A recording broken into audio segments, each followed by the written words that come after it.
Greetings and welcome to the Department of Tangents podcast, a conversation with comedian Lamont Price with new music from Lucy Isabel. I'm your host, Nick Zano. If you want to make anything funnier, just add Lamont Price. It certainly made watching Godzilla a much more enjoyable experience, which is the point of much of the conversation on this week's podcast. This one has been brewing for a couple of years, starting with a conversation we had after a more formal interview with Price for the Boston Globe a little while back when he organized the comedy portion of the Boston Calling Festival. We were going to talk about Ringo Starr as a drummer, the Beatles, and celebrate the history and vibe of P-Funk.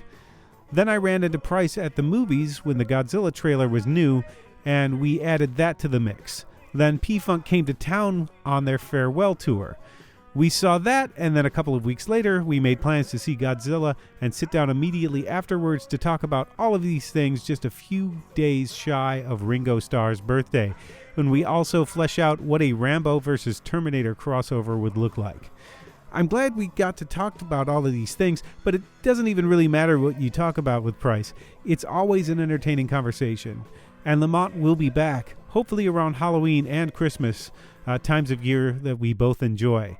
Stick around after the conversation for new music from next week's guest, singer-songwriter Lucy Isabel. And now, without further ado, here's Lamont Price.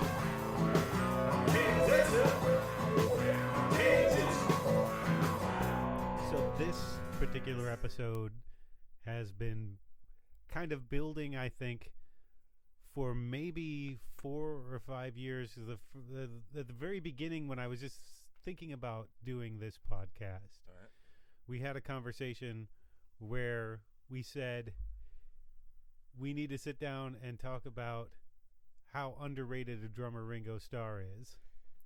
Oh, wow. Yeah, that was a while back. Was a couple years ago. Yeah. Then that progressed into P-Funk and the Beatles, and we saw P-Funk a few weeks ago. Yep. So that'll be in here. But probably the star on the plate right now is Godzilla, which we just finished watching. How this came up is I went to see Avengers Endgame, and they have these nice little booths that you can get tickets for. That's just two people. So my wife Melissa and I are in a booth, and they show the trailer for Godzilla. And from in front of us, the booth in front of us, I hear, and you want to say, I said something about they ain't never gonna give up is that on Godzilla. They're never gonna give up on Godzilla, no matter what, no matter how the movie performs, no matter how goofy the movie looks. There will always be. You can rest assured. You can set your watch to Godzilla. It's coming, no matter what. They love this character. It's never going away. It's a once a decade or once every 15 years sort of. Isn't it now becoming more of like a once? I guess now because they have the universe, so they're gonna. There was one 5 years ago, right? You said. Yeah, 2014. I didn't see it. I didn't see it. This was a sequel to that one. Godzilla King of Monsters is the sequel to Godzilla, but they did not market it at all as a sequel. Oh, I tell you, I wouldn't have known, honestly, if you told me, because at the beginning there's a disaster scene, and to me, it could just be a flashback scene. I don't know that it's supposed to be sort of the end of the previous movie. But for me, man, with Godzilla, look, I haven't seen the last Godzilla movie I went to the theater to see was the Matthew Broderick Godzilla in 1998. Yes. And that was one of the worst movies. And I took my then 9-year-old sister and my 9-year-old cousin to see the movie. Uh-huh. And I love my sister and I love my cousin, but that was one of the worst days of my life. They were 9 years old, all right, and just awful to corral. Uh-huh. Every time they were running, let's go to Wendy's after the movie and eat, and they're running up, and then I think at one point, some boy was bothering them, and then they both beat them up. So then I had to hey, listen, sorry about that. And then I had to like get them out of there. It was a babysitting day for me. And that was your association with Godzilla. So Godzilla, yeah, like the Channel 56 Godzilla never did that to me, but the theater Godzilla did that to me. But you are a Godzilla fan. I mean, I like Godzilla. I'm not a Godzilla like aficionado, but I mean, I like a good monster movie.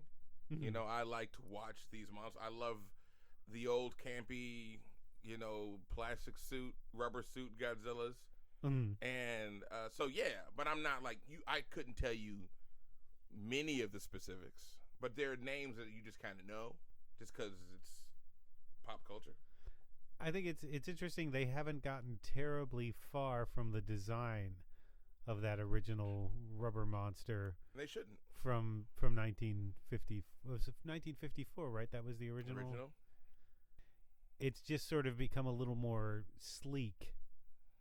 Well, but it shouldn't be different. You know what I mean? Like, what should he look like now? Right. Well, that's the thing. I think that was a big part of the Matthew Broderick one, when people were wondering, what's he going to look like now that we have all this technology and we don't have to use the man in the big rubber suit anymore? Did he? I don't remember. Did he have the? That soundtrack. Did he have the? It was Diddy and Nelly. You can hate me now. with the Jimmy Page. The Jimmy Page, yeah, and Jimmy Page I think was in the video.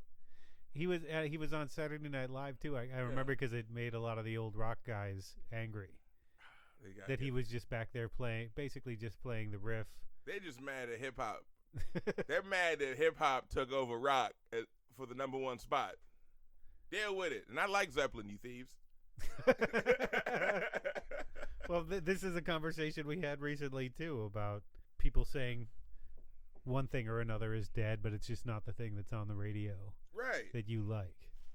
Don't get mad at Jimmy Page for getting that guaranteed check. I'm taking that background Diddy money. Are you kidding me? If Diddy asked me to make pancakes in the background of anything, I'd do it. Which I would like to see. Hell yeah, let's do it. Diddy, if you're listening, hit me up. I know he's a fan. On Twitter, LPizzle, LPICCLE, and I will gladly make pancakes in the background of one of your music videos for the right price. Okay, well, I'll just say, what were your thoughts on this Godzilla? We'll start there. All right, so to be serious, it was exactly what you want from a summer movie. Like, I'm not here to think. It's a good thing. I'm not here to think. I want to see these monsters tear each other apart. So it was a great popcorn summer movie, and I even hate saying that because that's just pretentious. Oh well, it's not. You know, what's a movie that people? It's not. I'm reaching for this one.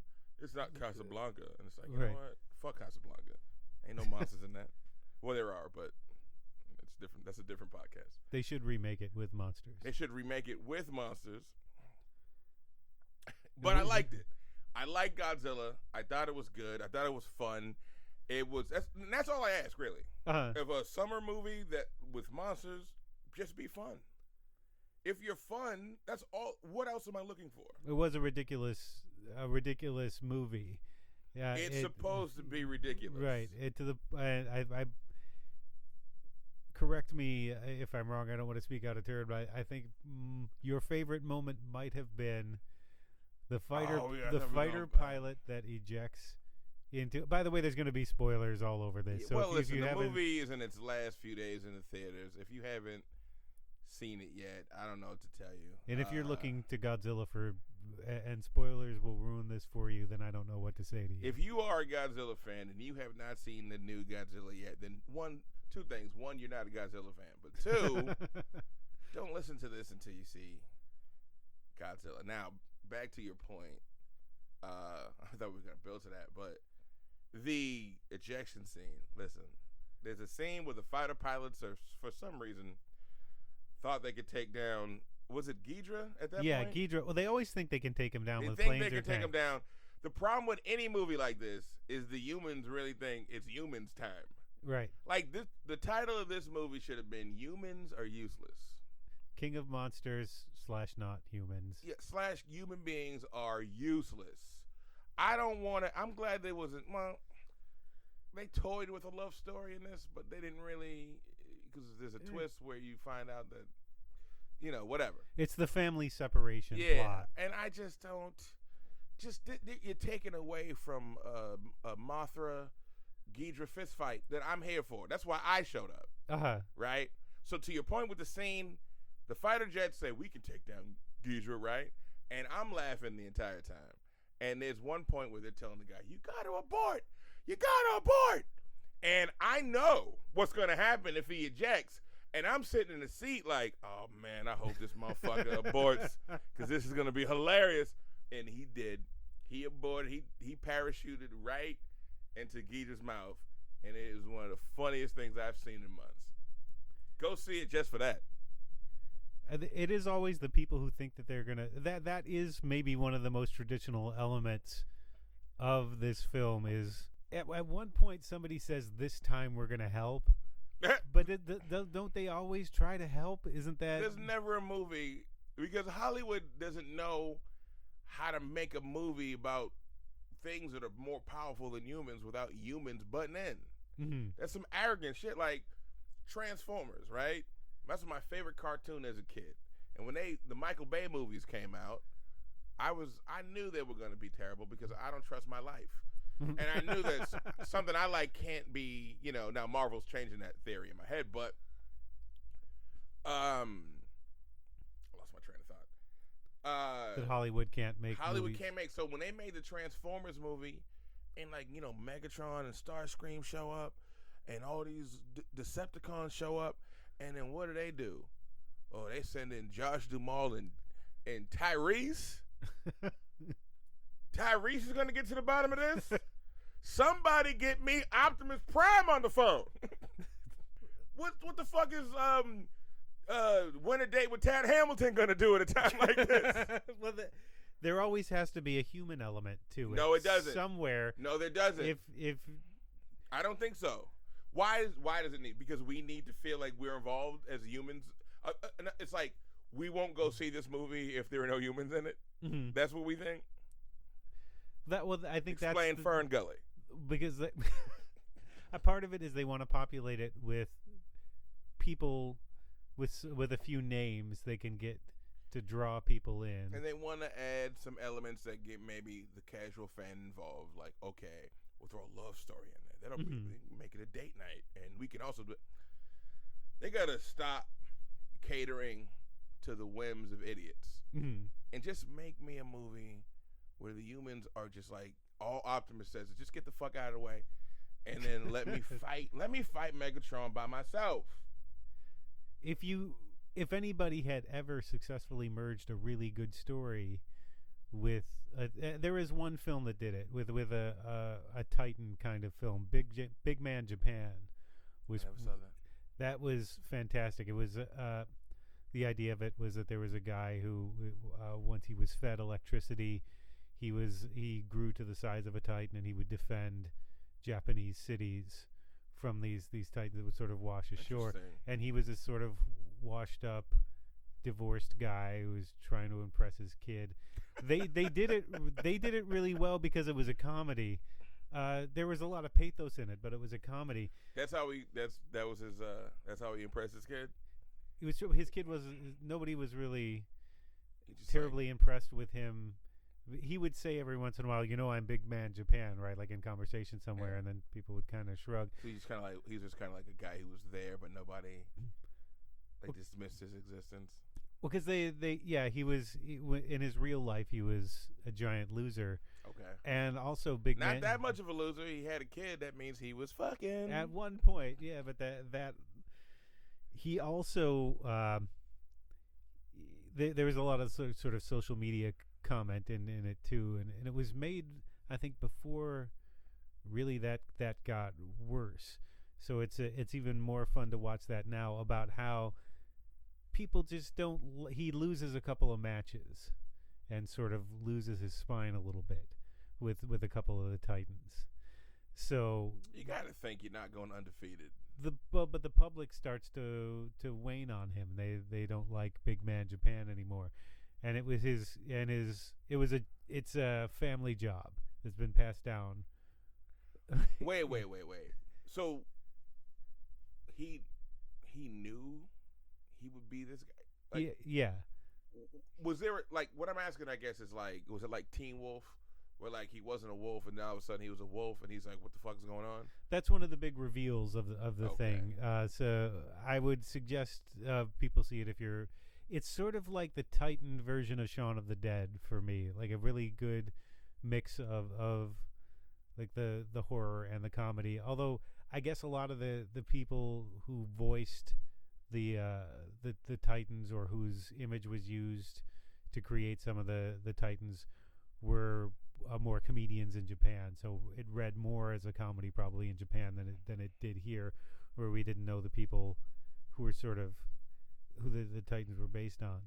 But it was a thing where it was passed down. I'm trying to avoid spoilers of this one because this one does have a lot of moments that you could spoil in it, but it was passed down, and maybe he wasn't necessarily.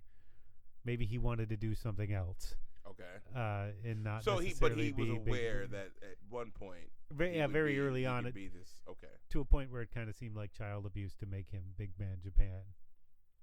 But yeah, it was not such a good relationship with Dad, but a good relationship with Grandfather, who was also Big Man Japan at one point. And Big Man Japan, but his dad was also Big Man Japan. Yeah. Now I believe so. I think so. Is it they can't be two Big Man Japans at the same time? There's just one hero, yeah. So at a certain point, you just relinquish the power, or what happens?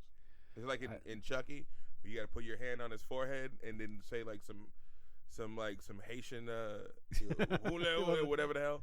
Well, that's part of what gets revealed, sort of at the end is the idea of how you transfer them and whether Big Man Japan was needed or not, and how Big Man Japan came to be in the first place. When Grandpa was Big Man Japan, it was, there were Titans attacking all the time, and it was big time ratings. And now they only sort of wash up every once in a while. Grandpa put in the real work. Yeah. Grandpa walked around with one of those World War II hats on. Right. But in my day, the reason I bring it up is because that is, I was about to say that there is no movie that has done this sort of Titan concept with a story. Yeah. Well, that might be the exception. But what story do you need? Well, that was a good one. If you can do it, great. But if not, don't try. Well, okay. So that's the thing I'm thinking. So that's okay. There's a history there. But if you're not, but that's also adding a human element, right? Yeah. So then, if it's just Godzilla, Mothra, Ghidra, the woolly mammoth. By the way, there's a woolly mammoth for some reason. If anybody out there knows who the woolly mammoth is in the Godzilla glossary, let me know, because I don't know who that dude was. Right. So that's one part of this is that in the first movie, because this was a sequel, they started to disturb the layers of all the other Titans, and they're starting to emerge now, and a bunch of them. There's no lack of characters from the original, like from the franchise, especially from the 70s, that you could go to. I don't remember. Maybe we're both wrong. Maybe there's a woolly mammoth somewhere. Maybe Godzilla versus. There's a lot of those movies. But it seemed like a bunch of the Titans were new, and of course it's leading up to King Kong, but yeah, King Kong. You know what? Speaking of Big Man Japan, I did think while in the theater, I wondered what a fight between Godzilla and the Incredible Hulk would be like. I was thinking of that because there were some. There's one point where all the soldiers, as Ghidra is emerging, are sitting at the rim of this crater, from which Ghidra is about to emerge, and they just sort of stand there looking like they're. And then when it comes up, they start shooting them with laser pulse rifles, as if that's good. And there are not helicopters, but vertical takeoff landing ships behind them within running distance. but they don't run. Because So that's what I was thinking about the scale thing. Because people are stupid. I think that the Hulk could take him out because the angrier the Hulk gets, the bigger the Hulk gets. I think eventually he'd be about the same size. Eventually, because he'd get pissed off that he's so getting pissed off, and then we would see what was up, and then at WrestleMania, I want to see Hulk against Big Man Japan. Well, this was somebody. I think The Onion might have mentioned that it was like a World Wrestling Federation sort of thing, and that's why they didn't like it. It was no story, and it was a bunch of, you can't just put a bunch of rubber monsters in a wrestling match and call it a movie. That was the criticism of it. Yes, you can. Yes, you see. These are people who are boring. Yes, you can. I don't need a story. I know that Godzilla hates Ghidorah and all these. So Godzilla shows up, and he's like, all right, I know you, and I don't like you. And it's time to go. Let's make it happen. I don't need to know anything else. There's a lot of movies where you could fill me up with knowledge or some great story, and I'll be impressed by it. But I'm not saying you don't have to have a story or you shouldn't have a story. But I personally, Lamont Price, doesn't need one for a Godzilla movie. I'm gonna watch monsters fight.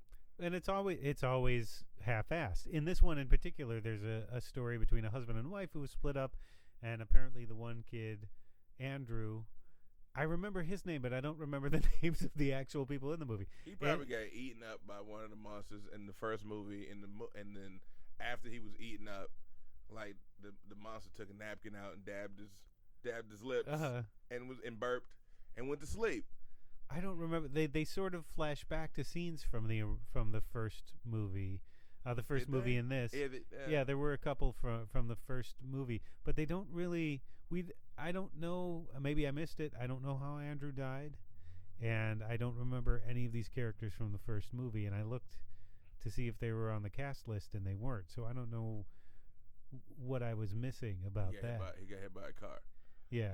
It had nothing to do with the monsters.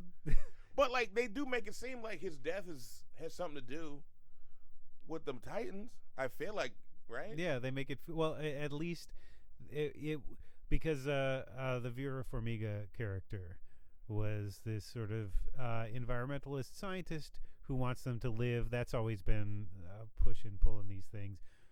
Whether we should just kill the monster or whether some of the monsters are good and some of the monsters are bad. We need to wipe them all out because they're dangerous.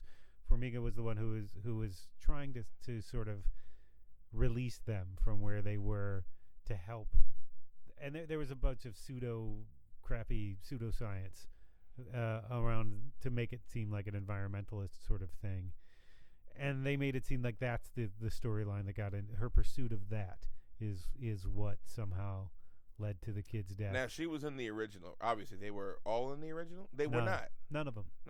Okay. I don't remember. And I could go back and watch. I didn't watch the first one in prep for this because I didn't think I needed to. Because I thought I knew the couple of characters. You know, some of the scientists. Ken Watanabe was in the first one.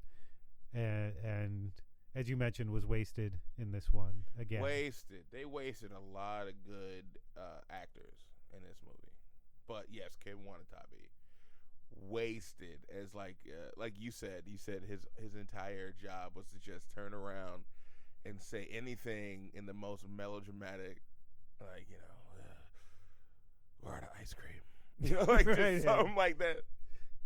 To say the science thing, to say the wise thing, which was a little skeevy as well. But then Kyle Chandler's main job was just to look hurt and complain. With any of these movies, a big emphasis is always put on looking up in the rain, in the rain, and not just looking up, but looking up with the shock that you didn't just see this 5 minutes ago. Right? Like, wait a minute, is that Godzilla? Yes, motherfucker. It was Godzilla 10 minutes ago. Well, going back to Ghidorah's first appearance. There was one thing that made me laugh was one of those soldiers on the rim who's looking up, who's firing as it's entering, and then Ghidra's neck starts to glow when it's about to shoot lightning. Yeah. So when its neck starts to glow, the soldier goes, "Oh shit! Wait, what is worse now than 10 seconds ago?" Yeah, this is bad. You've got a giant 3-headed monster that's about to swallow you. Now you're realizing maybe I should have run to the plane.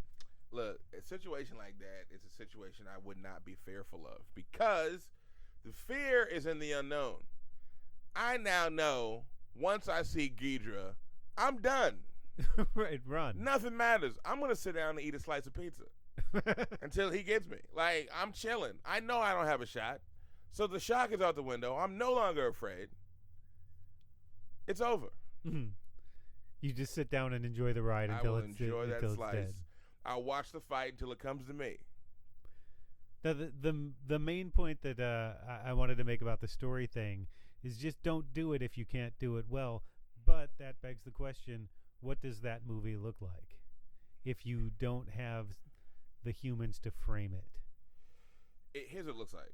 You ever played a video game, Rampage? Yes. Actually, they made a movie about that, didn't they? They did. And they put The Rock in there for some reason. I didn't see it, but it would be Rampage. Give me Rampage. So I love playing Rampage. It's when I play video games, I have 3 sort of types of games that I'll play. Uh-huh. I'll play like a campaign game, like say a Resident Evil, which is a constant, continuous story. I'll play a sports game, a season, or something like that. Mm-hmm. And that third game is always just an excuse to kill things. Mm-hmm. Like that game. And so, at one point in my life, it was Rampage. Mm-hmm. You put Rampage in just to fuck shit up.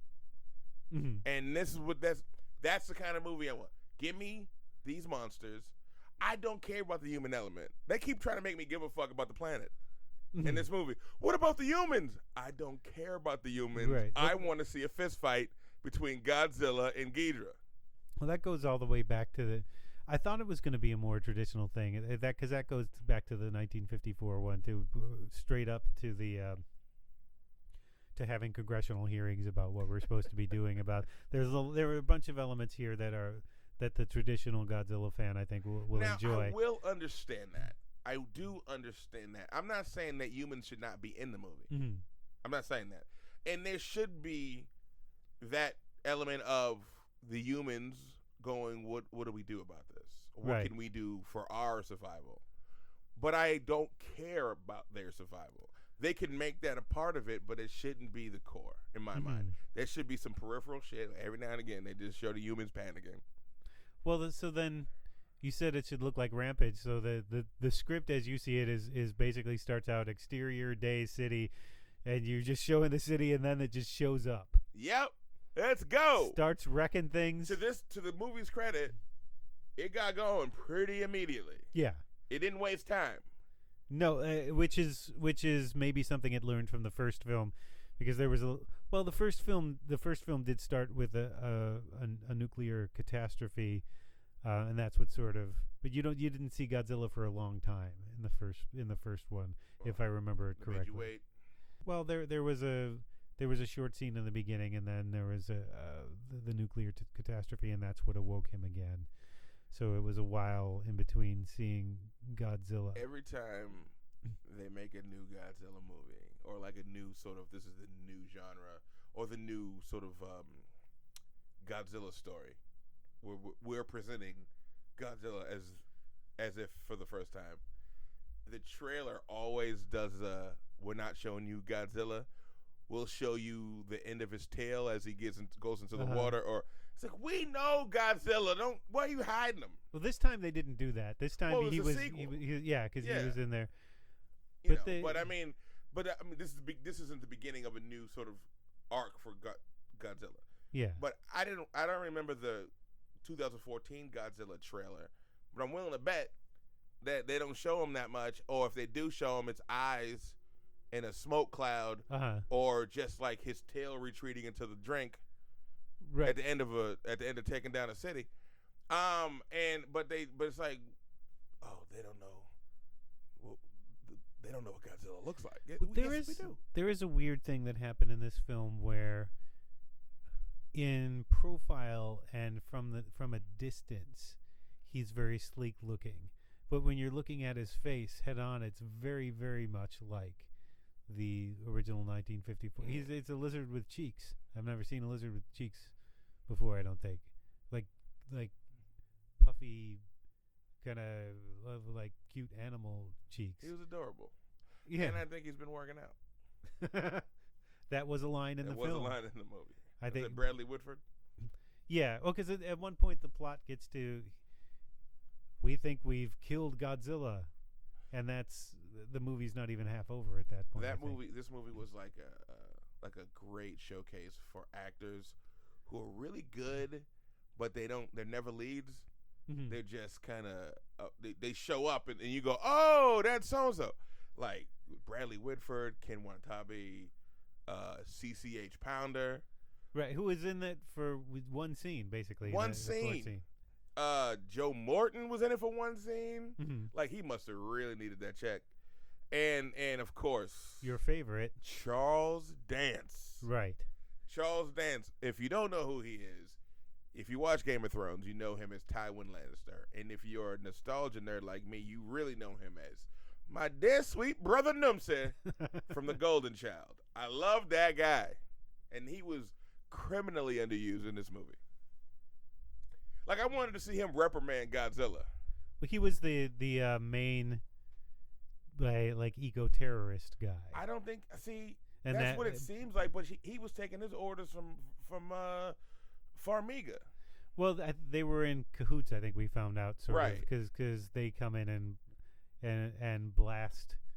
But he said to her, he goes, "You asked me for it. Like, you told me to come help you, or something like that." Yeah. Yeah. She alerted them to where they were to come blast their fort in the beginning and free Mothra, which Mothra's story arc is weird in this too, because Mothra's the first one you see in that, and then Mothra sort of, they're waiting for Mothra to sort of grow, I guess, because we see Mothra being born. We see Mothra being born. Which is weird, because they also talk about how Mothra is Godzilla's main squeeze. This is Godzilla's chick. Right. They say, but we saw Mothra being born. Right. In the beginning. Yeah, so I did think about that, too, in the theater. Like, how they... Or maybe they're just star-crossed lovers. Maybe they just regenerate or something. Yeah. Because that's... They're star-crossed. No matter where they go, they're together. And there's nothing too outlandish for this movie, because at one point we thought that they were in Atlantis. I thought so for a second. But it turned out to be the underwater city that used to worship all of these titans as gods. And that was the realization that, these were the first gods, which is a fairly useless realization.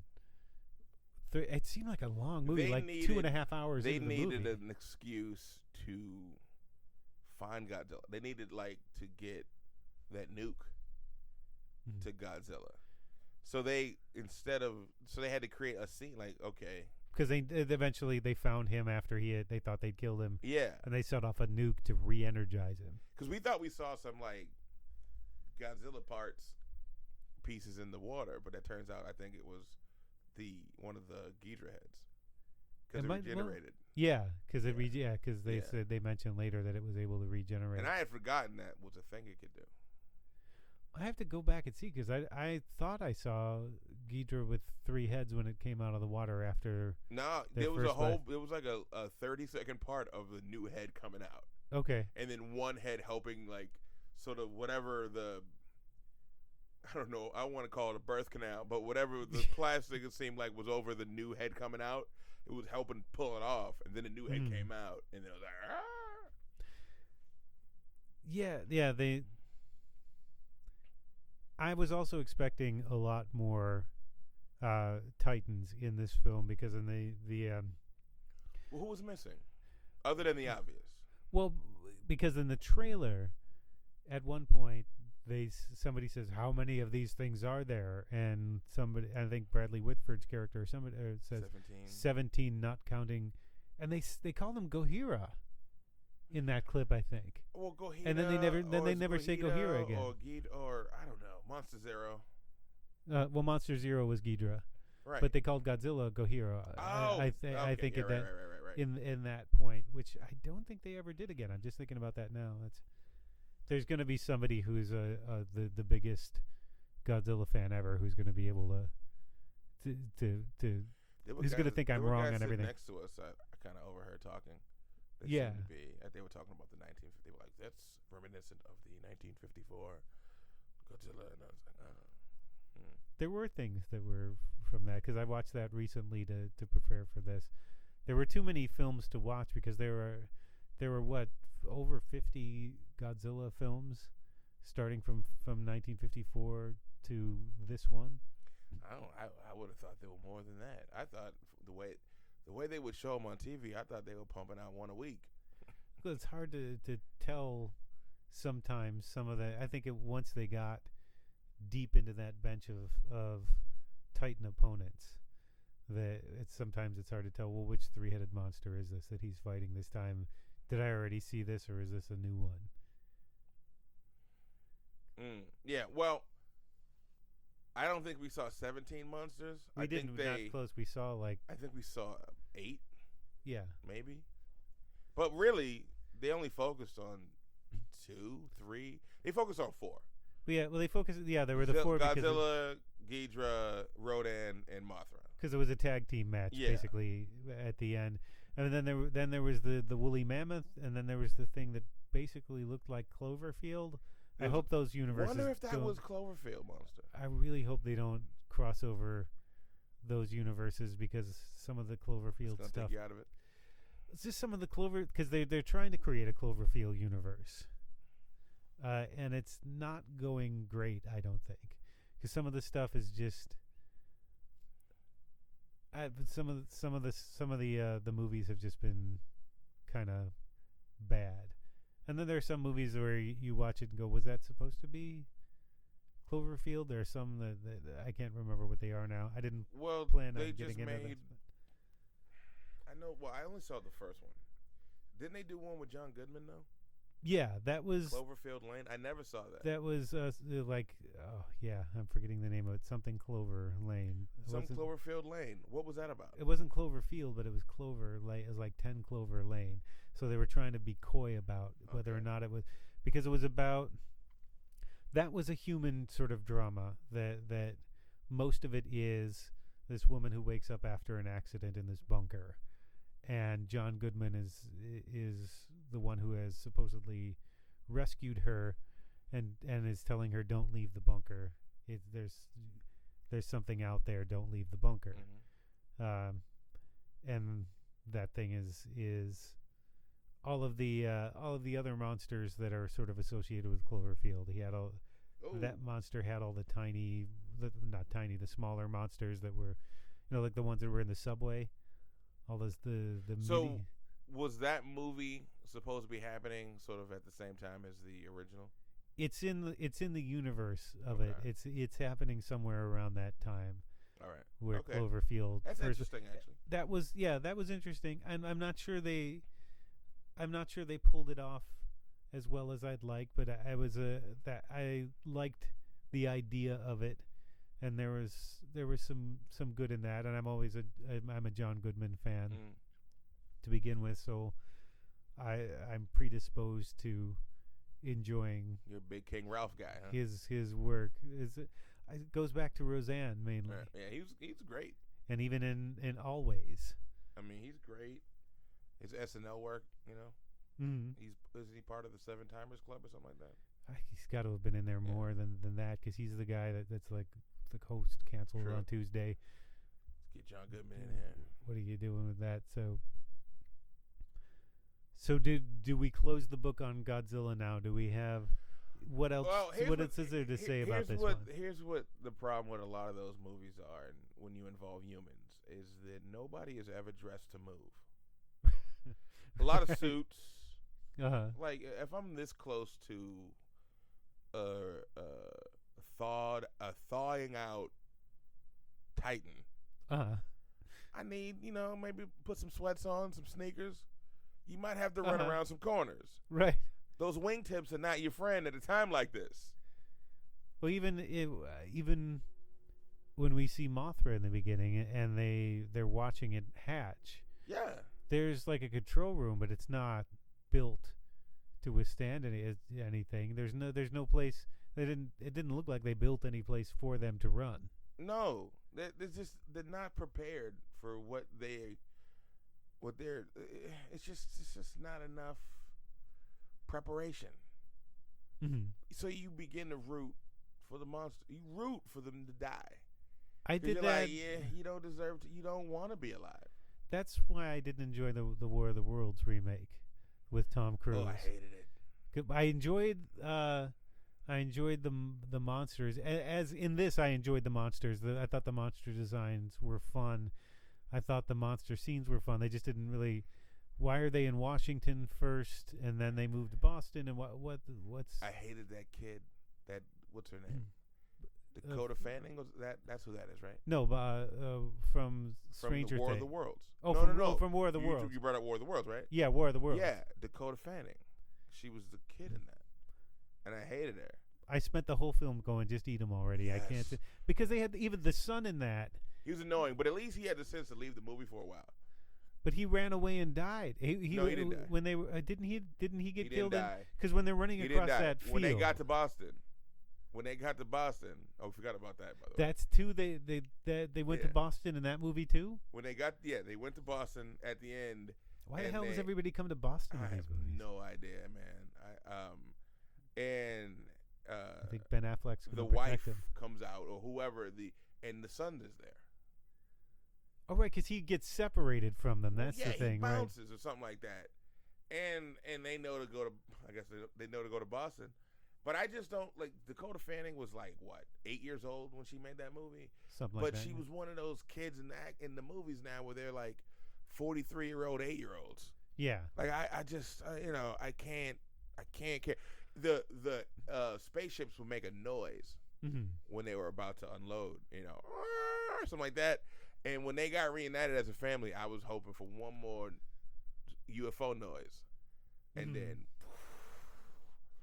I think they lived in the South End.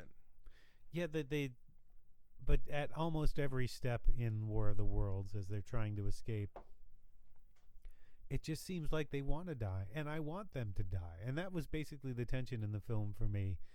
Can you just kill one of them?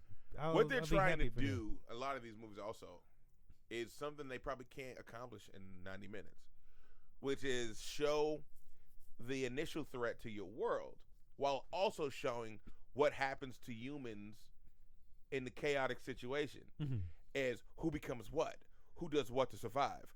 The evil is the evil the bigger threat that you're worried about, or is the evil the person next to you? Well, that's something that's more like in Walking Dead. Yeah, they can flesh that out. They have an entire season.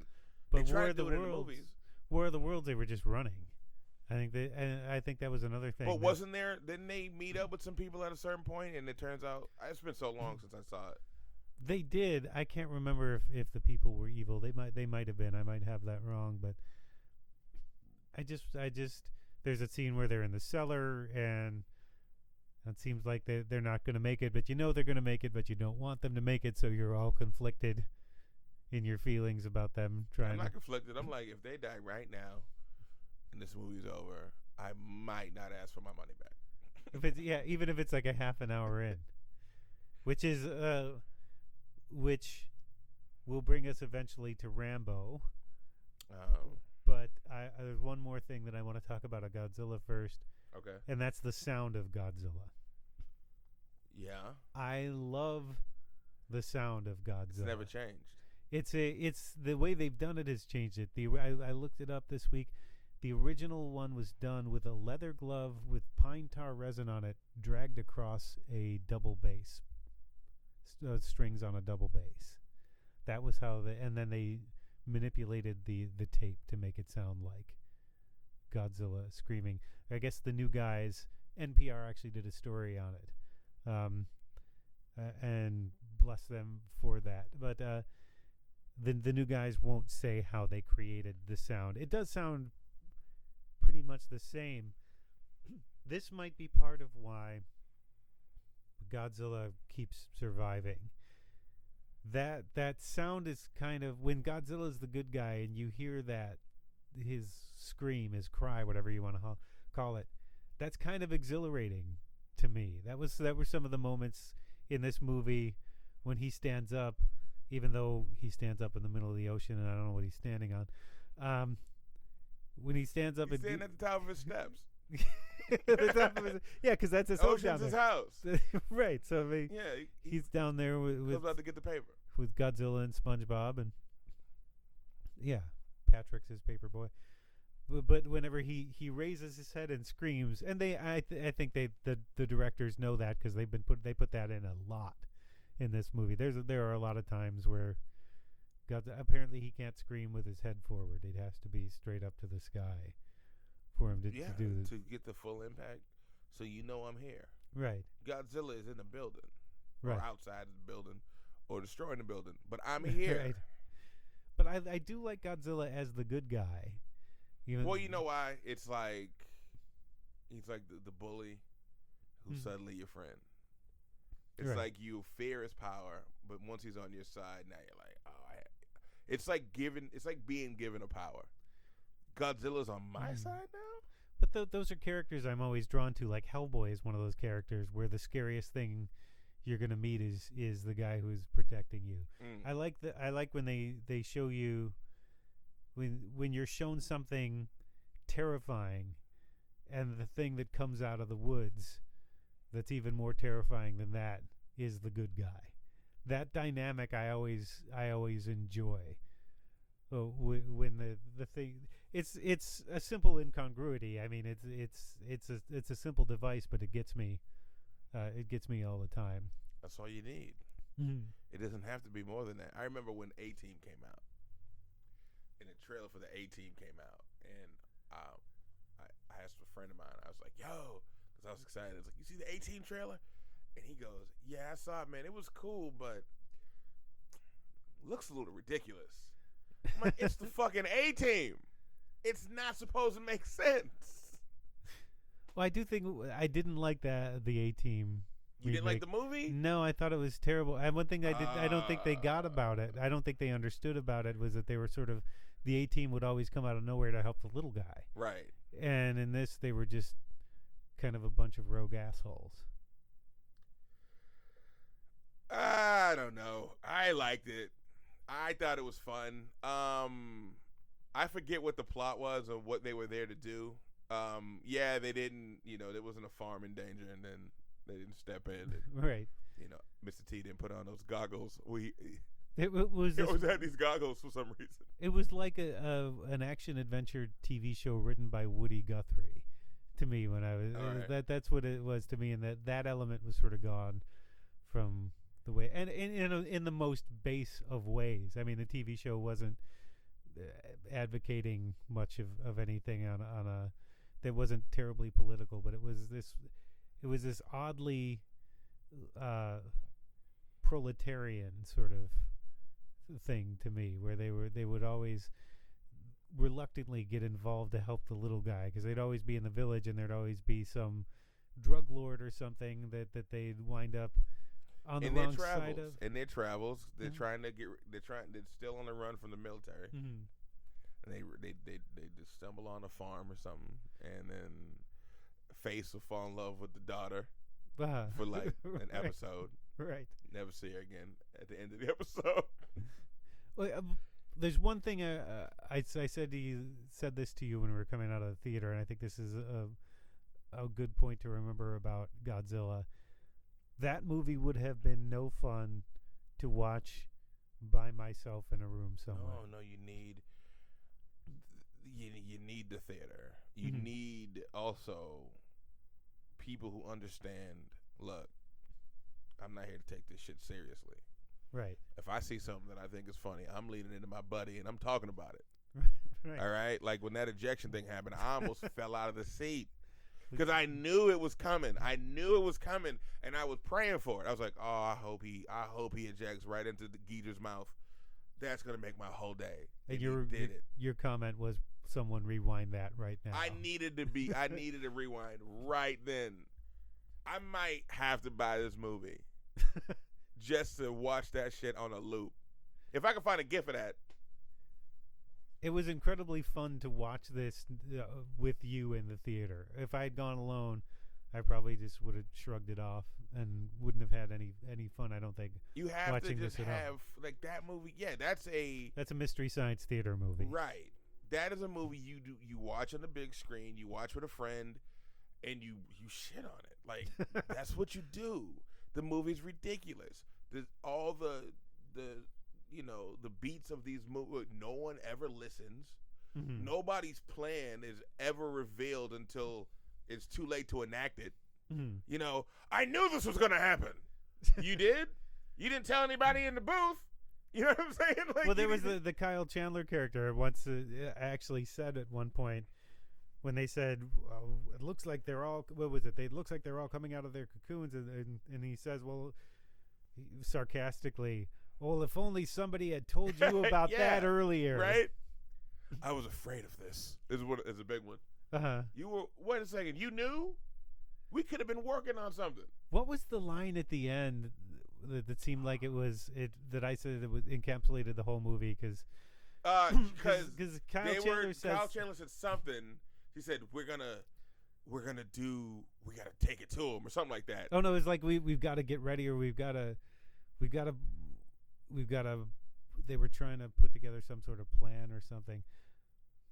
We'll probably end up editing this section out because I can't remember. I really wish that I'd written it down. Well, I know that he said something like, we got to do A or B. It's like, we got to get ready. And she goes, for what? For what? Which is the most honest line in that movie. Right. It's over. Right. Matter of fact, the movie is over the second any one of those monsters shows up. Right. All that other shit where the military shows up and all these weapons, and that's just prolonging the inevitable. Uh-huh. It's a wrap. Godzilla's here. Uh-huh. There's nothing we can do. The only thing we can do is hope Godzilla goes, I just popped up for two. I got kicked over a building or two. Then I'm out. Mm-hmm. You know what I'm saying? But what else are we supposed to do? And they try to be thoughtful about it and say, this one especially was sort of cloying and irritating about how the monsters were going to restore balance in the environment that humans humans were going to destroy the earth. Because that was another thing when she's talking to her husband on this sort of comm link at one point, and they do the whole Scooby-Doo, let's explain the plot thing to her. She has a presentation all set up that she shows him. There's like this she's telling him what her plan is, and she's got stock footage, like you said. They put together an entire presentation, and it took them a while. Right. It was very well presented. And then at the end of it, she tells them there are 7 or 8 places around the world that you can take refuge. Find one of them. Right. It's like, bitch, you just gave us a 10-minute presentation on what you're playing. Nothing in there. You couldn't. There was no room to tell us where one of these refuge spots is. But the main takeaway is, if you're going to see this film, go with a friend that you can joke with. You can joke around with, because I had a good time in this movie, and it was so funny. And I love a movie that's funny, that's not trying to be funny. Right. Those are my favorites. Right, the accidental humor. Well, and that's why we both enjoy Mystery Science Theater. Right. Yeah. And that's what this experience basically was.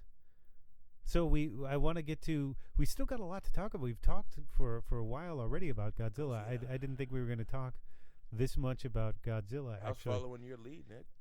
Yeah, I wasn't paying attention to time, but I do want to get to Rambo.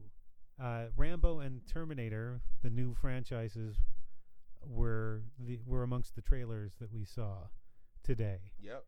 And you had an idea that you wanted to put out into the world. I think that it's a no-brainer that eventually they need to give us Rambo versus Terminator. Right. What are they waiting for? Take all my money, all of it. I'd watch that shit. I would put whoever makes the movies, kids through college, with as many times as I'm going to see that movie. You're going to tell me that if they made Rambo versus Terminator, you wouldn't go see it? I've never been a Rambo guy, so I don't know. Who But cares? we'll see. I'm not a Rambo guy, but I'll see Rambo versus Terminator. I'll say this: I would not see it alone. Well, if that movie yeah. comes out, then we need to do another Of episode course. of this Of and course. sit down and talk about it afterwards. I listen, Hollywood, if you're listening, make this movie. And I'll be in it. Let me just be in it and go, just so I can go, oh shit, is that Rambo and Terminator? Like, I just want to say that. And While you're making pancakes. while I'm making, well, Diddy's not involved. I don't think Diddy's involved with the project. You're only pancakes exclusively. It's only for Diddy. with It's Diddy. a Diddy video thing. That's Diddy stuff. I have an exclusive contract with Diddy to make pancakes, and I can't do it with any other conglomerates. That man's so capricious. Yeah. So, I would see that movie. It should happen because they're still making each movie. So why not? Right. Why not? Maybe that's what they're doing the same thing as Kong and Godzilla. Because They're building up. Kong versus Godzilla is definitely coming out next year. Yeah. So maybe there's maybe in the Rambo and the Terminator movie, there's a post-credit scene where I don't know, maybe Rambo's cleaning himself off after the fight, and then what? And then you hear like a dust cloud thing storming his backyard, like, what's going on with that? You know, whatever he says, right? And then you hear, tin, tin, tin, tin, tin. Or you just even hear the song and he turns around from the mirror. From whatever mirror he's talking to himself in to wrap up the story of Last Blood, which is what this one is. Yep.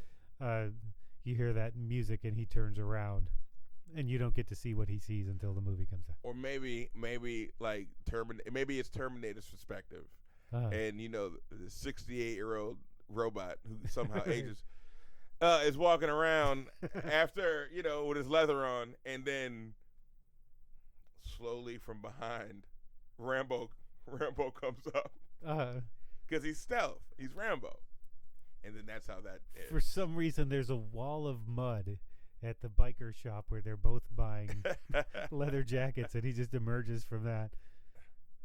Rambo versus Terminator. I would see that movie so hard. Because the trailer that we saw, Rambo says, "It's time to face my past." Yeah.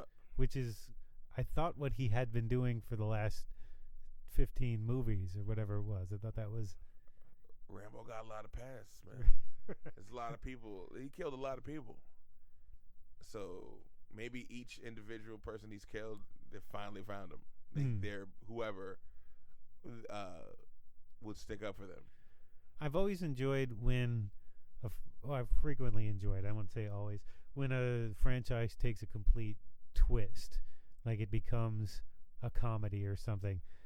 I would like to see the Rambo comedy movie where he's just some guy schlepping a broom somewhere and thinks everything's after him. That might be this one. That might be. I mean, did you see that trailer? It looks very much like he's just, hey, I moved to the only place I think I can be, which is the middle of nowhere. There's no people anywhere near me. And then shit starts to happen. Right. But he's ready. Because he's always ready. He's always ready. He's always ready. I want to see the scene. They don't even have to make a big deal out of it. They just pan across his front door, and there's just like a pile of postmen on one side, just like he's killed all the mailmen. It's just because they come to his door. I want to see the scene that will probably be cut from the movie. So on the DVD, you'll see it, where the post office, it's just like next man up. For the Rambo route, and nobody wants the Rambo route. So until what? The Rock. Oh, that's That's what you want? You want The Rock? If you want The Rock stepping up as the postman, if we're going this direction with Okay, it. so The Rock is the next postman up. the next Rock versus Rambo? Rock versus Rambo. Or that's how Terminator comes in. The Terminator, that robot He comes in. Okay. Okay. So when he's he hanging shows out. up, He's not doing something. I don't know what job he has now. but he shows up He's got a good and memory. he takes the mailman's outfit. Right. Like he took the leather jacket and the biker's outfit.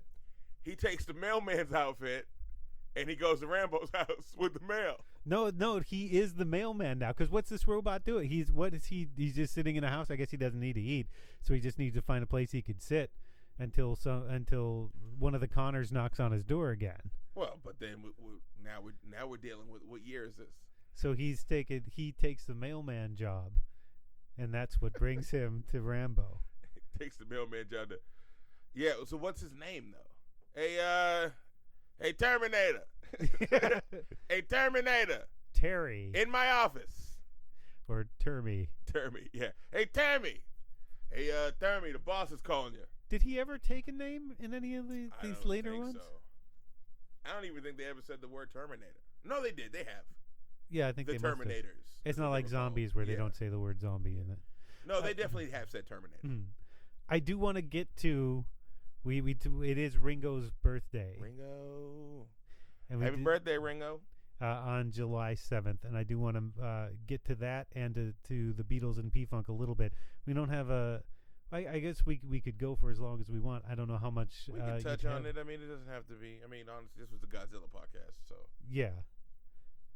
But it is Ringo Starr's birthday as well, so I want to. We have talked in the past, but not really fleshed it out so much about how you think that Ringo is an underrated drummer, although the Beatles might be kind of an overrated band. Okay, so and this gets me pushback. And I'm not sitting here saying that I am the most sort of I'm a technical expert.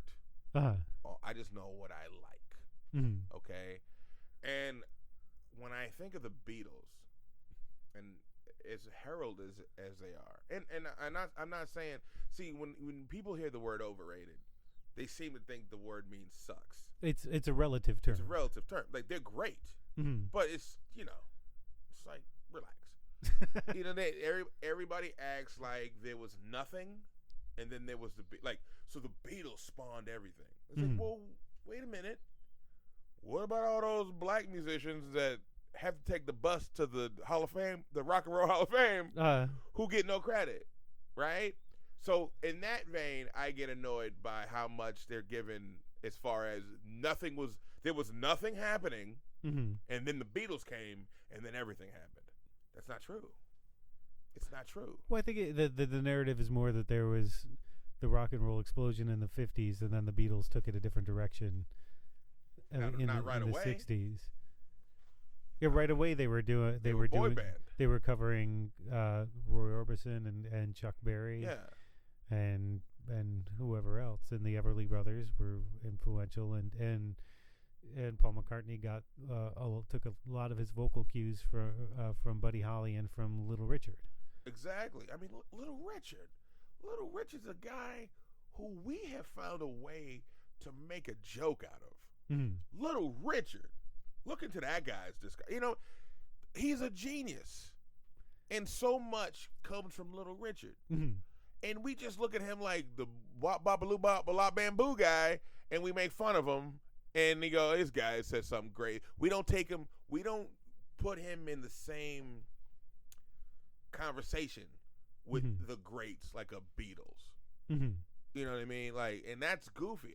Well, he's there at the beginning of rock and roll. It's for me, and I know there's a lot of you start going down this road, and there's a lot of people in this tree and this diaspora that go into creating rock and roll. But at that sort of nexus when rock and roll happens, to me, you got Little Richard, and you got Chuck Berry, and you got Jerry Lee Lewis, and you got Buddy Holly, and you can kind of put Bill Haley in there a little bit, although he wasn't necessarily the prime mover in some of that stuff. And then Elvis sort of comes along in the next sort of stage. I don't even count Elvis. Elvis to me is in the sort of next stage of that. Like the people who created a sound. I mean, Did he create a sound? Though the people who created a sound were people like Little Richard and Buddy Holly, right, and Chuck Berry. I mean, we can get into the specific, but it's just like, look, you put a white face on it and it'll sell. Well, that's what you put Pat Boone on Tutti Frutti. Yeah, and Tutti Frutti actually had a meaning at one point, but that was, people don't look back on that. There was some. Well, that's why society has done Little Richard wrong, and guys like him. Well, Little Richard did have the sort of the very theatrical presentation, and that's what people. He had to have it. Yeah, he had to, but he kept it. He is a strange individual. You telling me that any of these other people are normal? Not necessarily. He's just not afraid to be in public. Mm-hmm. Let's peel back some of the doors of some of these other people. Mm-hmm. But Dana Gould has this great riff on Little Richard, and how everybody has that inner voice that sort of mocks them and tells them when they're doing something right or wrong or criticizes them. He said, imagine being Little Richard, and that voice inside you is Little Richard's voice. I'm not even going to try to do it, but look, if you're a Little Richard fan or a Dana Gould fan, I think it's on one of his albums, and it's definitely on his podcast. But yeah, he's one of the architects of rock and roll, and he's just not treated like it. Right. It's just so I felt that way about the Beatles. I mean, you can make an argument that the Rolling Stones were a better band in the '60s. Many people do, because they were more of a live band in the studio, and people say that I got wrapped up in the Stones versus Beatles argument, which I think is a dumb argument. Any of these something versus something argument when you're talking music, I eventually came around to the idea that that's counterproductive. If you're going Beatles or the Stones, you're missing out on a giant catalog one way or the other. There are a lot of people who like the Stones because they were more earthy. They kept playing live, whereas the Beatles sort of at one point came off the road and were basically a studio band. But you're still only talking in that point. People say, though, they never played live again after 1966. Well, they weren't around after 1970. Yeah, they were. What they are were they? gone. They were together for what? 8 years? 8 years? Well, the big explosion was 62. That's when Ringo joined. So if you're talking the 62 to 70, and maybe even, I'm not sure where exactly the timeline falls. It may be more like 69, because by the time that Let It Be comes out, they're not really a band anymore in 1970. Mm. That's one thing that does impress me about the Beatles. You're talking 8 years for this span from Please Please Me to Sgt. Pepper to the White Album. It's really only 3 or 4 years after this stuff that we consider the early stuff that they become this sort of wild, inventive, highly influential band. That timeline is crazy. 8 years. Think of your favorite bands. Pick any 8-year time span from your favorite bands, and what did they do in that particular 8 years?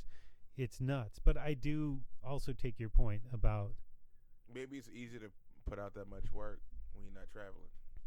That was part of their. That was part of but so Tupac. much. Tupac, he's put out a lot since. Tupac recorded a lot of albums.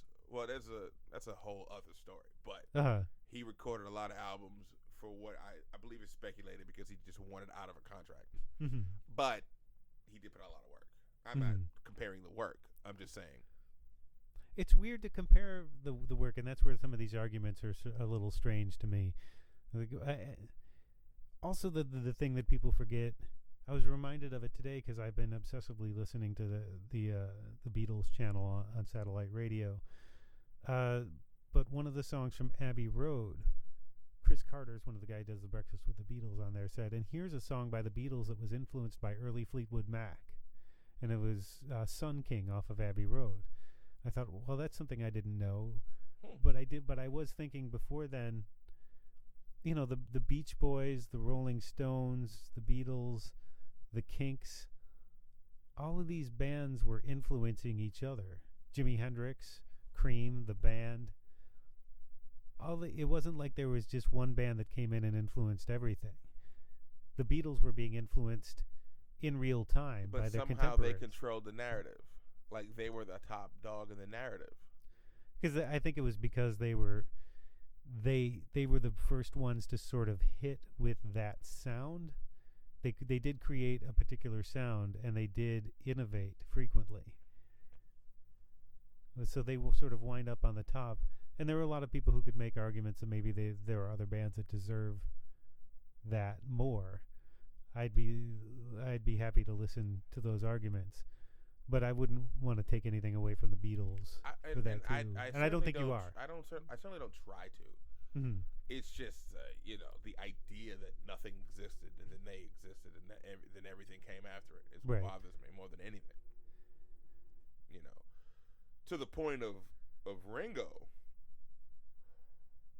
I get annoyed that people have found this band that they think so highly of, and they found within that band somebody that they think they're better than. Right. You know what I mean? So when people like shit on Ringo, like Ringo won a radio contest to get in the Beatles, right? And from now, again, I'm no technical expert with any of this stuff, but I've heard from many people, especially drummers, said this dude's one of the dopest drummers that ever happened. And yet people act when they go on tour, they got to go, oh shit, we left Ringo we got to go back and get him. Like he was just there. And it's annoying. It's goofy. It's like, who are you to judge the Beatles? Or who are you to I say that. Listen to me. I meant who are you? If you hold the Beatles up to this thing, who are you to find within that thing? Is it to make yourself feel better? Mm-hmm. Like, all right, this band is great because I know people, human beings in general, love it when somebody they think is great comes down to earth and makes them feel better about themselves. So you look at this great band and you go, something about this band has got to make me feel good about myself. I love their music and everything, but Jesus Christ, they're so good at everything. The drummer. We're going to make fun of the drummer. That happens. Part of that happens. There were the rumors that Paul McCartney played drums on a bunch of the songs, which he played on a few of the Beatles songs, but which were mostly things that were his songs that he kind of where nobody else was playing. And Paul McCartney is a great drummer as well, and I think he was very much influenced by Ringo, which seems a stupid kind of thing to have to say. But there's also Bernard Purdie, who is by all accounts a wonderful human being and an absolute joy to watch as a drummer. But at one point he made a comment that there were four drummers on the Beatles albums and Ringo wasn't one of them. Okay. And that's part of where that comes from. He's now not really talking about it. I know he still doesn't like Ringo as a drummer. But I think a lot of people sort of took that and ran with that too. Like, he wasn't really the drummer. But okay, it's still that to me is still a silly. I believe he played on 95% of the Beatles tracks, and I've been listening to a lot of it all my life. Really, I have yet to really hear a bad Ringo track from a drum perspective. If his voice isn't your thing, if you don't like Act Naturally and Don't Pass Me By, okay, fine. But as a drummer, I could put together 50 tracks of great drumming from Ringo Starr. You look at Rain, you look at Ticket to Ride, even something simple like The Two of Us, which was just basically him on the tom. He did what he needed to do. That's what that song needed. He's a songwriter's drummer. to me. Okay. No, I'm sorry. Now I'm ranting. I've taken all the air. No. But I wanted to learn. Honestly, it wasn't even my. When I come out and I say something like that, I want to know why. Mm-hmm. And so you're giving me insight. Mm-hmm. And insight I didn't have before. I wanted to know why people treated Ringo like he was somebody who won a radio contest. Right. And not the guy who was the drummer in arguably the greatest band of all time. The best argument for against the Ringo haters is the video that was made for Ringo's separate introduction into the Hall of Fame. And you've got Chad Smith from the Red Hot Chili Peppers, and you've got Dave Grohl, and you've got Questlove on that video, and I think maybe 4 or 5 other people behind a drum kit saying, here are my favorite Ringo riffs. So you don't need anything more. Legitimacy, right? But okay, I see your legitimacy, and I raise you. Why does a guy in the Beatles need a bunch of guys who are not in the Beatles to say he was great? It shouldn't, but that's the world we live in. But I am a big Ringo fan. This is why I stay in the house. He was my second drumming influence, because I started out drumming as a kid after Animal from the Muppets. Oh yeah, Animal from the Muppets was cool. I was devastated to learn that he was a Muppet. That Buddy Rich was playing both parts to the Buddy Rich Animal drum battle on the Muppets later on in life, and that wasn't really Animal. But it was. It was really Animal. If I truly believe. You don't believe the Muppets are real? Mm-hmm. Come on, man. We're surrounded by them. We're surrounded by Muppets. A bunch of them up there on the shelf behind us. Kermit, this is Grouch. So we need to get to P-Funk as well to cap off this conversation. And we just went to see. Just saw them. The Pavilion. In Boston. And it was the second time I've seen P-Funk. And this is supposedly the final tour. The final tour, which I don't believe. I hope not, because it was a great show. Yeah. George Clinton is another name that doesn't... They're making a movie about him, I just heard. Are they? I haven't heard that. They're making a movie about him. I forget who I read is playing George Clinton. Because I remember reading it and going, I have to double check this. But I read that Samuel L. Jackson's playing George Clinton, which I don't get. And I feel like they're the same age, first of all. Well, they're going to have to do some Captain Marvel stuff. Yeah, some de-aging. To get him. But Clinton, I mean, we saw him 3 weeks ago, was it? Yeah, 4 weeks ago. He still goes hard. Yeah. That band has been around 40 years, and it's gone through I don't know how many changes and people leave the band, their deaths. Mm-hmm. So the band now, from the beginning, obviously it's completely different, but what remains is the vibe, and he is the vibe. The vibe remains. And it's almost strong. It's almost 50 years now, right? Because it's a little like 72. Okay, with so we've got Chocolate City in front of us. That was Chocolate City the first, or was that? I don't think it was the absolute first. So Chocolate City 75. So I think there were a couple of albums before then. That's the one you're holding now is the Awesome Power of a Fully Operational Mothership. That was the 1996 album. That's when I saw them for the first time at University at Buffalo's either Falls Fest or Spring Fest with the Mighty Mighty Bosstones and Tito Puente. Oh, wow. Tito Puente? Tito Puente. It started out with the Bosstones brought a band with them to open up for them, and then the Bosstones, and then Tito Puente, and then P-Funk. And that was an all-day affair. And what I remember about that, I'm sorry if I've told this story on here somewhere before. I don't think I have. Is that P-Funk played for about an hour and a half. They started out with 5 people on stage, and then gradually, between dancers and everything, same thing, similar to what we saw a few weeks ago. There were probably 25 or 30 people on stage at the height of it. Then people started leaving the stage, including Clinton, and it went down to, it was either a trio or a four-piece playing Maggot Brain. And this was at a basketball arena in Buffalo. A lot of people left because they thought the show was over. Then, towards the end of Maggot Brain, more people start coming back up on stage and back up, and eventually George Clinton comes back up on stage, and they played for about a total of 3 hours on that gig, I believe. If anybody else remembers this gig, please get in touch and correct me if I'm wrong on any of it. But it was this beautiful thing in my mind that P-Funk was playing a basketball arena for, I think it was just a few hundred people left by the time Clinton came back. And it felt like,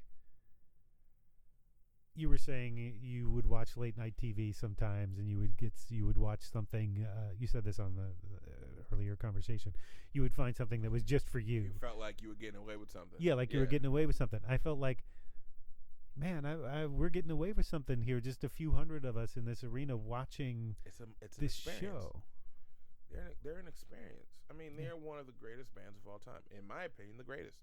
That is my favorite band. You want to talk about influence? They've influenced not just rock. They can. There's nothing they can't play. Right. And George Clinton has reinvented that band in many ways. Now, there's an album out last year. Yeah, and they keep reinventing. Now they're not sort of at the top of anybody's pop culture anymore, but they continue. They've introduced so many different elements. They bring in new people. George Clinton clearly has no problem showcasing other talent. I mean, that's what the band has always been about. Right. And I mean, they can do funk, they can do rock, they can do hip hop, they can do there's nothing they can't do. I bet they can do salsa if you gave them a chance. They probably have at some point. Yeah, like they are a chameleon band, and I don't think they get nearly the credit, especially George. Like he should be mentioned with the tops. With whoever is at the top, George Clinton should always be mentioned. Well, it feels like in those albums in the 70s, it seemed like a lot of that carried on to early hip-hop, and I don't know the history enough to know whether it originated with them. They were sampled a lot. And when sampling was a thing, and when became a thing in hip-hop, they were sampled a lot. So hip hop is obviously the obvious. Look at rock and roll. Look at the Chili Peppers. Their stage shows. That's P-Funk. That's heavily influenced by P-Funk. Right. You know, running around with diapers on stage right. and just all this. There was a gentleman playing guitar at the show that we saw who started out in a big silver suit, who wound up in just a T-shirt and a jockstrap. And anybody listening who is surprised by that should be ashamed. You don't know enough about Parliament. That should be something that you go, yeah, that's what they do, and that's what they do better than anybody. Their whole vibe is, yo, whatever you like, rock with it. Well, that's what that's. I guess my understanding of Clinton's history is he was a doo-wop guy in the 60s. Okay. And then started Parliament and Funkadelic as separate bands sort of early on in the 70s to do kind of specific things after having heard Frank Zappa and Sly and the Family Stone and a few other bands like that. Sort of that sent him off in this direction. And it's been that sort of, I think that the thing that when I saw him before and when we just saw him, it's a show that starts with a groove and then moves things in and out of it all through the show. It never stops. Never stops. It's a party. Yeah. And one of the things that impressed me about this show, I hadn't thought of this before. I don't know if it was the same in the show I saw 20 years ago. No matter who you are in that crowd, it occurred to me this is a great show to have in Boston for Pride Week and Pride Month, because no matter who you are in that audience, someone on that stage looks like you. Somebody's dressed for a backyard party. Drummer's dressed like a pharaoh. So there's people who are dressed like they're just hanging out, and people that are dressed like you pulled them out of a time machine. And somewhere in between that, you're going to identify with somebody up on that stage. They're the great unifiers in music. Yeah, I love them. They played the funk groove, of course, which is the pulse of the show. They played Maggot Brain, which is one of the greatest rock solos. Oh, they played a song called Dirty Queen that was a full out metal song. Yeah, with the guy with the t-shirt and the jockstrap had these dreads just on the top of his head that he whipped around. So there's something for you. I think pretty much no matter who you are, if you're an open-minded individual or something, even if not even particularly open-minded, something in that show is going to appeal to you. It's just everything about. I mean, as a kid growing up, it was always something that was playing. Mm-hmm. Like I would hear it all the time. Mm-hmm. My uncles would play it. My dad would play it, and so you don't know if you like it at the time because you're a kid. You just kind of whatever. Mm-hmm. But you get older, you go, oh man! And I've seen them a couple times, and you can't leave a Parliament show feeling like I didn't get enough. Right. You get so much. You get full at a Parliament show. And everybody in that audience enjoys that show. It's not as if I'm not going to make the argument that a lot of people go to other shows, buy tickets for shows and then go and hate them. I guess that's probably the case for some people, but it's just the sort of reach that George Clinton and P-Funk have, and just the way you sort of feel after you walk out of a show like that. So I'll take what you just said, which was, people don't go to purposely hate the show, as they would for maybe the Stones even. Like, mm-hmm. I almost take that as an insult to P-Funk because not by you, uh-huh. by the fact that no one would do that. Like I feel like the reason you do that to a Stones is because you love the Stones so much. Mm. Well, that's what I'm saying. I was saying that everybody enjoys a show, and then I sort of caught myself as in a correction, like, well, it's not as if people are going to other shows because they don't like the band. That's what I was trying to say. So it wasn't. It sounded more like I was damning P-Funk with faint praise. I wasn't even right. I was just saying, like, like people who would do, but because there are people who do that, mm-hmm. and so that's kind of who I was responding to, those people. Mm-hmm. And so, like, you just kind of look at P-Funk and go, that's nice enough. Mm-hmm. It's like, you guys are not really paying attention to some of the greats. Well, the show that we saw, the band starts out with the sort of groove, and they play for a few minutes, and then there's just that moment when Clinton comes up on stage. You see him from the back, and I wish I could show the sort of visual element. He's sort of walking backwards and sort of snapping his fingers, and the entourage is following behind him. He's bringing all of that onto stage with him. He's bringing the three background singers who each take leads on specific things, and the dancers and the MCs who just sort of hang out. There was one guy with a backpack, and I still don't know why he had a backpack. Doesn't matter. But I fixated on that. Doesn't matter, man. Like you said in this about the Seinfeld episode with Costanzo, where he says he wants to, at the end of the episode. He wants. What is it? He figured out a way to get Bonds and Griffey without giving up that much. Yeah, you said that's bugged you for. I have to know. Right.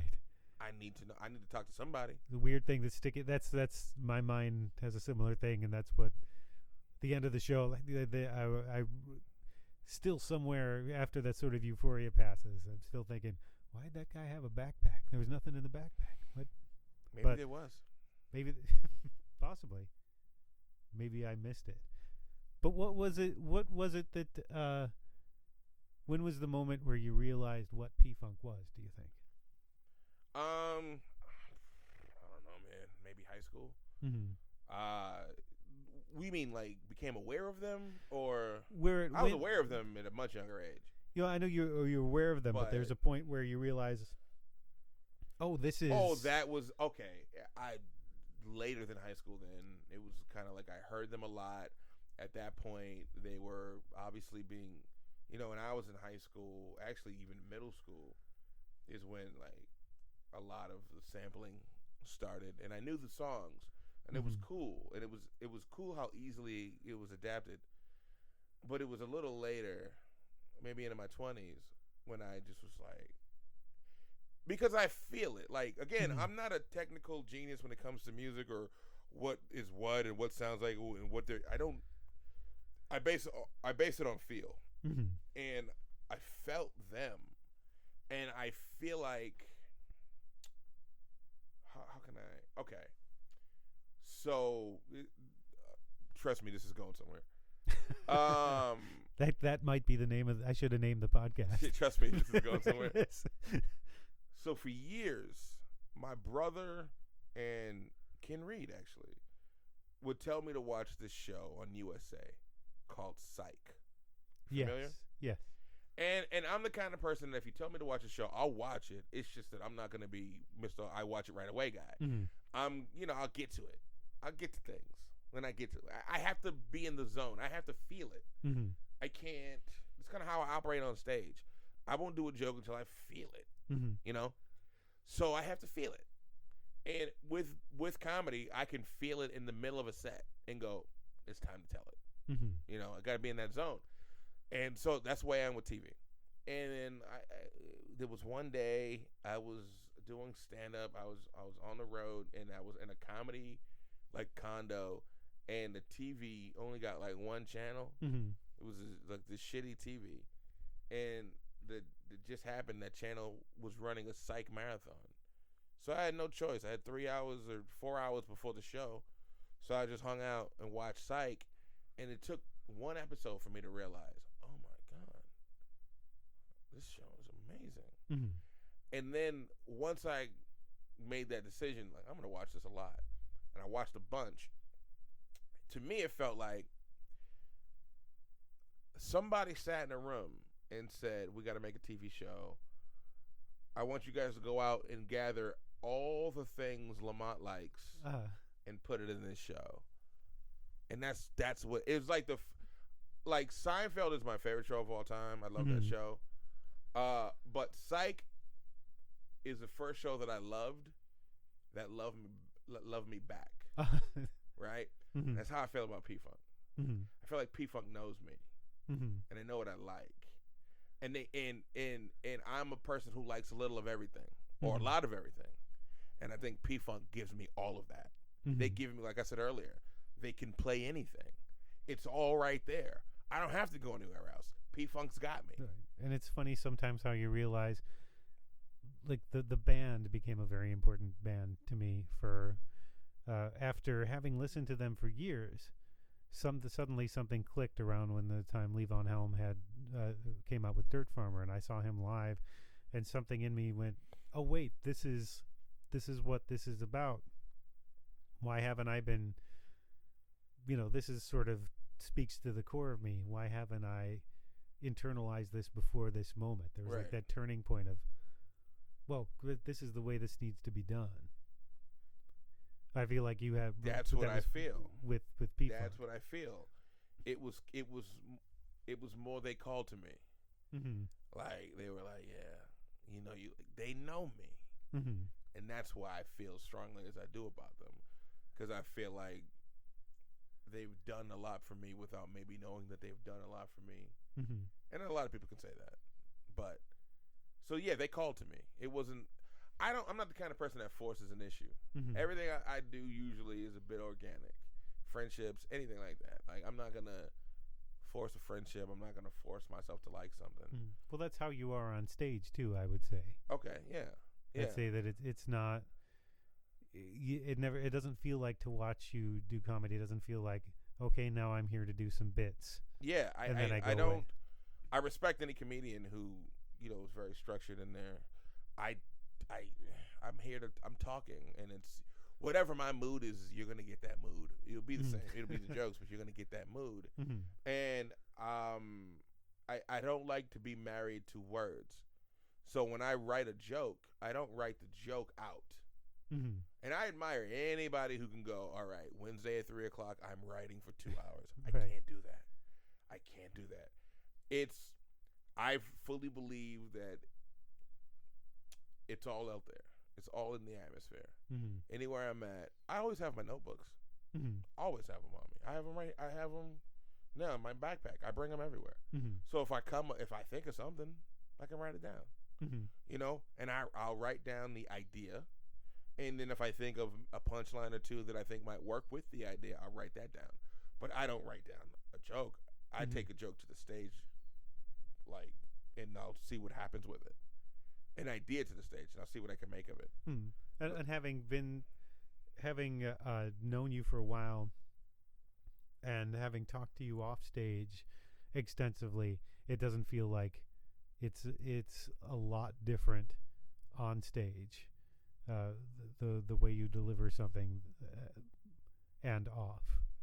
Yeah, this is kind of right here. Is me on stage.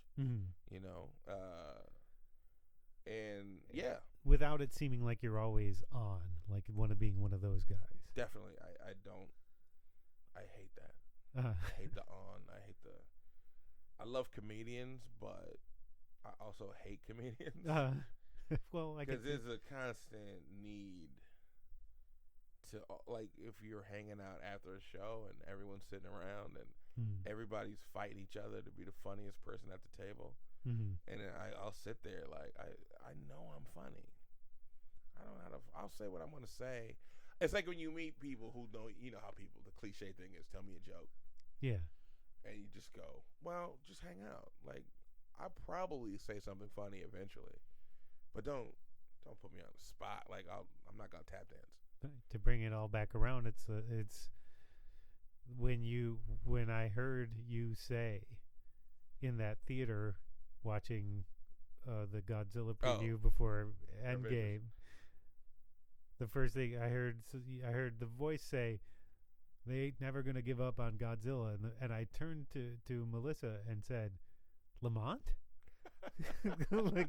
I had no idea you were going to be in that theater. Yeah, that was happenstance. That was a fun day.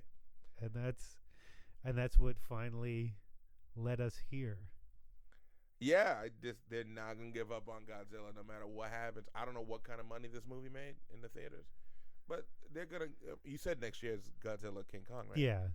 So they're going to keep bringing them up. They're going to keep making them forever. We're going to be long gone, and they're going to keep making Godzillas. And someday they'll make one with a story that makes sense as well. Not in our lifetime. And I'll be dead. No, I'll be long dead. No, I got too many ailments for that to happen in my lifetime. But well, thanks for doing this. Thanks for coming down to the podcast. This was great. I love coming here, man. This little area, I'll move in. This is my basement, which is covered in books and CDs and things that memorabilia. This place is great. You would have a good percentage of this stuff was formerly at your local Savers, especially a lot of the DVDs, which I feel like I'm getting some sort of deal, but it's all most of this is trash to most people. This is mostly stuff people got rid of. You're basing it on other people's stupidity. Yeah, well, because I got it from Savers and a lot of other. You should only base what Goodwill. you think of this stuff on what you think of this stuff. I would say it makes me happy. This isn't trash at all. Like Maria Kondo would go in here and say, which one of these, what in here doesn't give you joy? And I'd say 95% of these things give me joy. You'd have to dig through a pile of stuff to find something that doesn't give me some sort of joy in this room. And that's what this is all. That's what it's all about. That's what the podcast is about. And that's I don't believe in guilty pleasures. If I like it, I like it. That's that. So is there anything else you want to mention at the end of this that people look at you on Instagram and Twitter and... Yeah, if you want to follow my Instagram, it's lpizzle12, LPIZZLE12.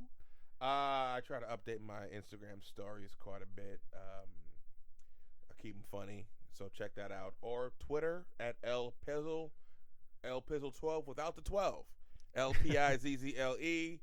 Keep in mind, I talk to a lot of porn stars. All right, and my website, LamontPriceLive.com, for show dates and booking inquiries. All right, thanks again. Thank you. An arrow to the head isn't always a trick.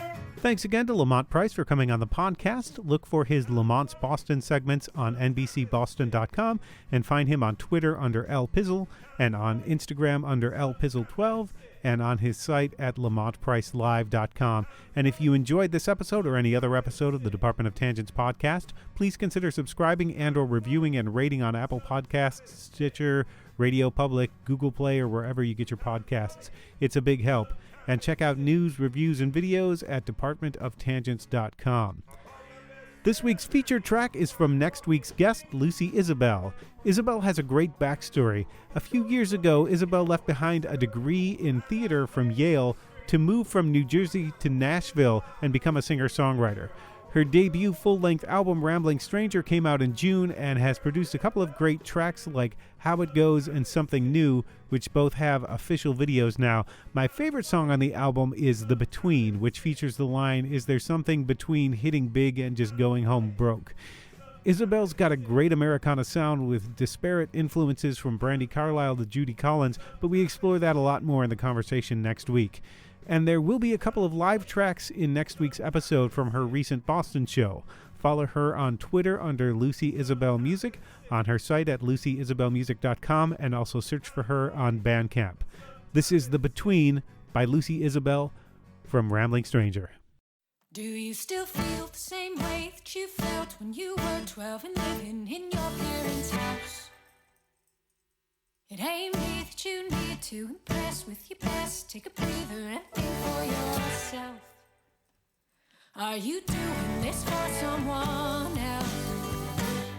'Cause I failed out of school and I let my head hang and I never went back and I thought I knew shame. I didn't know nothing.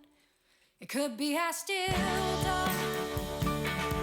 There's something between hitting big and just going home broke. Oh, there's something between hitting big and just going home broke.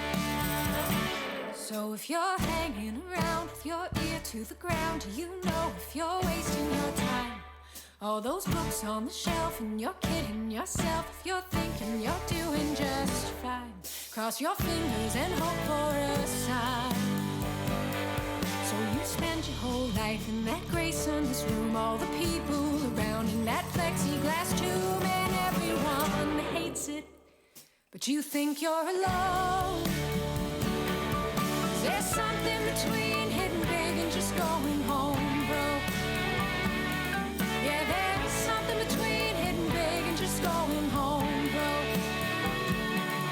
And a 3/4 moon in the not quite night sky can't help much, can't show you the way.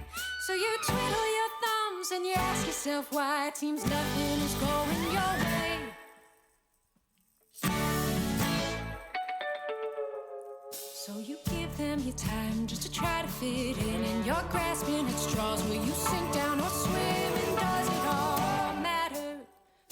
Do you even know? Is there something between hitting big and just going home broke? Oh, there's something between hitting big and just going home broke.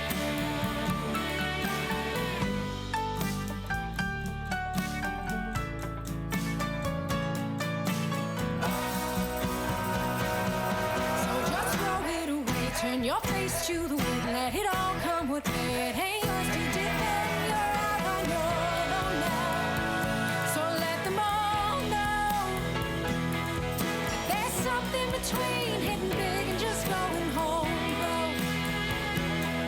Oh, there's something between hitting big and just going home broke.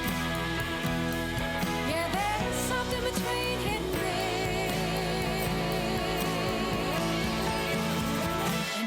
going home, bro.